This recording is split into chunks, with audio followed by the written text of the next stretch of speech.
Knight Jarecki here with head coach Tommy Richards for today's Tommy Talk. And coach, yesterday 10-1, it was another game where late in the game it was just out of hand. In your eyes, what went wrong yesterday and how did it get to that point?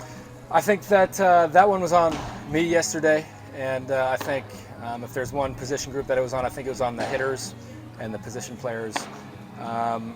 In life, you get what you settle for, and after that first time through our lineup, when they went clean through the order on 31 pitches, no competitive at-bats, I think that I should have made a line change and got all new players in there and set the tone and just try to change things up and bring a sense of urgency to the game. But I elected to not do that, and it continued to spiral out of hand. And so if I could redo that game, I would get everybody that was playing out of there and totally restart.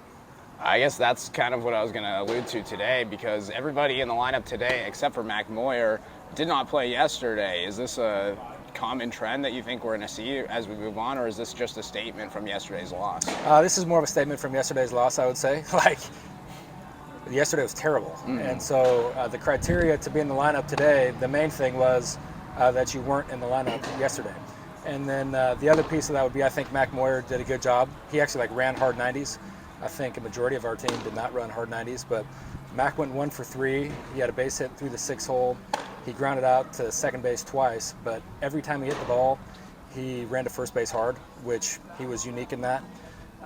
So he's going to get the opportunity to get back in there today, and hopefully it breeds a little bit of competition amongst our club, and so that there's a little bit less maybe comfortability and guys have to compete to get back in the rotation. Yesterday was an all Division I lineup, and today is a lot of JUCO guys. Do you think that just having the all D1 lineup is a one-time thing, or do you think that it's going to be a trend that we'll see as we move forward in the season?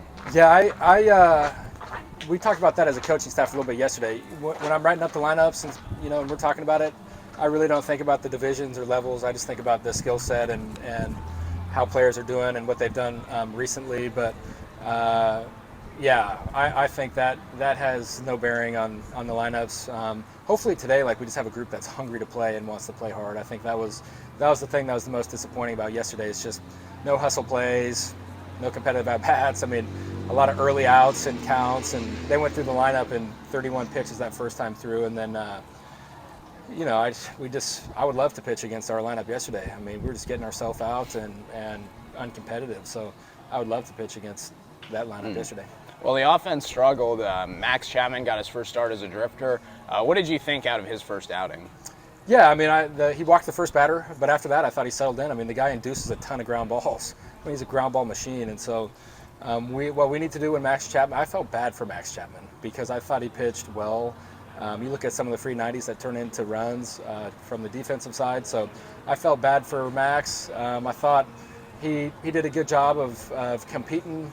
Obviously, the 3-run homer was a bummer, but I think it was a pretty good start, and if we can just play defense for him, I think it's a different game.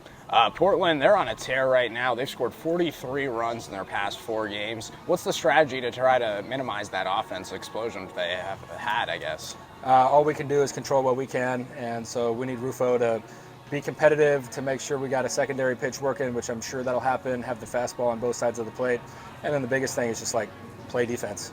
Make the outs that you're supposed to make, and see what happens. So they're an impressive group. They got a lot of good players. They got a lot of guys in the portal that I'm sure schools are looking at and everything, but all we can control is just our guys and trying to make sure they're ready to play.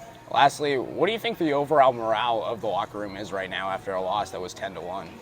I think that they're pretty upset about it. Hopefully they understand the challenge that exists, and hopefully they realize that they're not in the lineup today for a reason, that we need to play harder, and I don't think they're completely a mess. I think that it's a solid crew. I think they like being here. They just need to compete better, and hopefully they do that today. Awesome. Good luck today, Coach. Thanks, man. It's been today's Tommy Talk with head coach Tommy Richards.